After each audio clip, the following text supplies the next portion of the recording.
계약을 하고 고객을 주차장까지 대응을 해드리면서 항상 듣던 소리가 있었어요. 팀장님, 내가 이 빌딩 과연 잘 산 걸까요?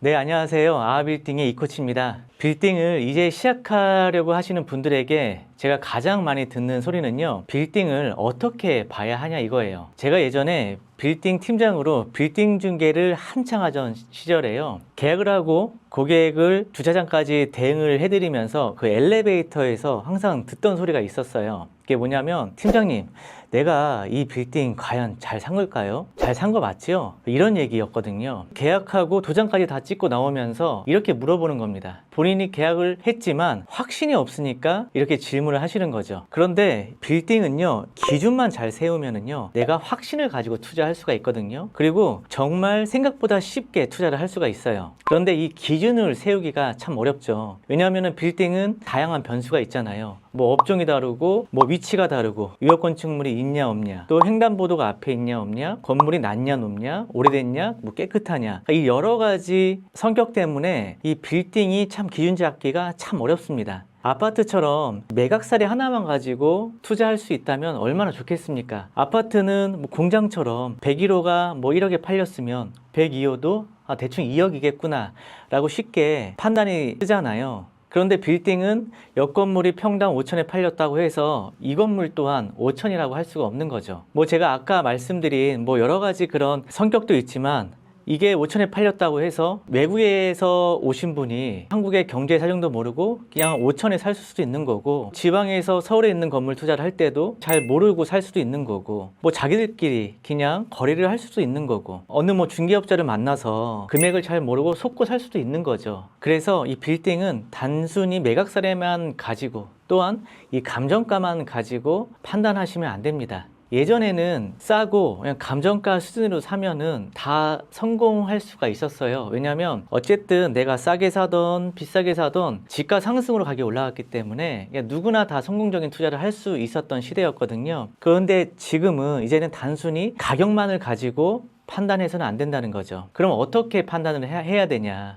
여러분들이 가장 쉽게 판단하는 기준은요, 딱 세 가지만 알면 되거든요. 빌딩은 딱 이 세 가지로만 수익을 얻을 수가 있습니다. 큰 카테고리로요. 만약에 여러분들이요, 이 세 가지 수익을 다 얻는다면은요, 100%의 수익을 얻는 거예요. 그런데 여기에서 두 가지만 얻었다? 그럼 67%만 얻겠죠? 여기서 한 가지만 얻었다? 그럼 33%만 수익을 얻는 거예요. 하나도 안 얻으면 당연히 완전히 실패한 투자겠죠. 그래서 여러분들이 이 세 가지 기준에 들어가냐 안 들어가냐, 이것만 확인하시면 됩니다. 첫 번째는 시세 이하입니다. 예를 들어서 제가 이 갤럭시 핸드폰을요, 당근마켓에서 시세는 50만 원인데 내가 이걸 40만 원에 샀어요. 그럼 나는 얘를 다시 재팔아도요, 최소 48만 원 이상은 받겠죠. 이처럼 빌딩을 20억짜리 시세가 내가 15억에 샀어요. 그럼 나는 5억을 싸게 사고 간 거죠. 그럼 내가 얘를 재팔아도요, 5억은 벌고 가는 겁니다. 물론 이 빌딩은 금액이 높기 때문에 시간이 좀 걸리겠지만, 어쨌든 나는 시세보다 싸게 샀기 때문에 최소 싸게 산 만큼의 이익이 확보가 되는 거죠. 여기에 따른 안전 마진도 확보가 되는 거겠죠. 두 번째는요, 밸류업 가능성입니다. 자, 예를 들어서요, 제가 중고차를 하나 샀어요. 여기에 아주 멋지게 캠핑카로 튜닝을 했습니다. 그럼 얘는 가치가 한층 더 올라가겠죠. 자, 이처럼 허름한 건물을 사서 리모델링이나 신축을 통해서 가치를 업을 시키거나, 아니면 단지 낮은 임대료의 건물을 사서 임대료만 끌어올려도 가치가 업이 되는 겁니다. 그러면 여기서 수익이 발생을 하겠죠. 내가 가치를 업을 시킨 것만큼요. 이게 바로 두 번째 수익입니다. 마지막 세 번째는요, 입지입니다. 토지는 공급이 제한되는 유일한 제약이죠. 그러니까 희소 가치가 있다는 겁니다. 특히나 좋은 입지에 있는 땅은요, 더욱 희소 가치가 있어서 땅 가격 상승 여력이 상당히 높습니다. 또 주변에 뭐 개발이 된다거나 지하철역이 들어온다거나 도로가 넓어진다거나 핫플레이스로 목적 상권이 생긴다거나 했을 때 유도인과 유입이 되면서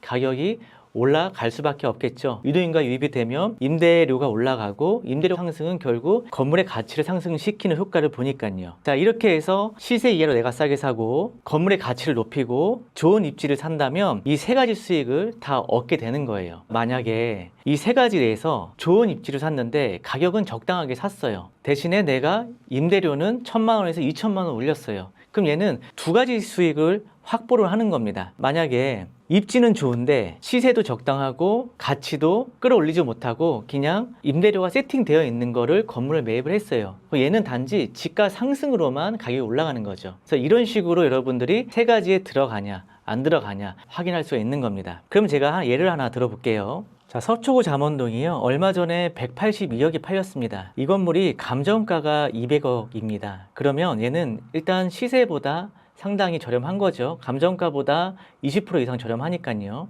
자, 입지는요. 신사역에서 도보로 30초 거리입니다. 자, 입지도 우수해요. 그리고 여기 먹자 상권입니다. 자, 이런 곳은 지가 상승이 꾸준하게 되겠죠. 그러면 1번, 3번이 해당이 되는 겁니다. 마지막으로 밸류업 가능성이죠. 지금 이 건물은요, 현재 명도 조건으로 거래가 되었어요. 300평인데 임대료를 맞췄을 때 얼마나 얘가 수익을 올릴 수 있는지를 확인하셔야 되는 겁니다. 예를 들어서 얘 300평인데 리모델링이 부분 되어 있지만 엘리베이터가 없고 부분적으로 되어 있어요. 이 정도 수준이면은요, 300평이지만 실질적으로 평당 13만 원, 총 한 4천만 원 정도 임대료를 받을 수 있을 것 같아요. 많으면 4,500 정도, 한 4,500 정도 잡을게요. 그럼 얘가 182억에 매입했을 때 임대 수익률이 3%가 나와요.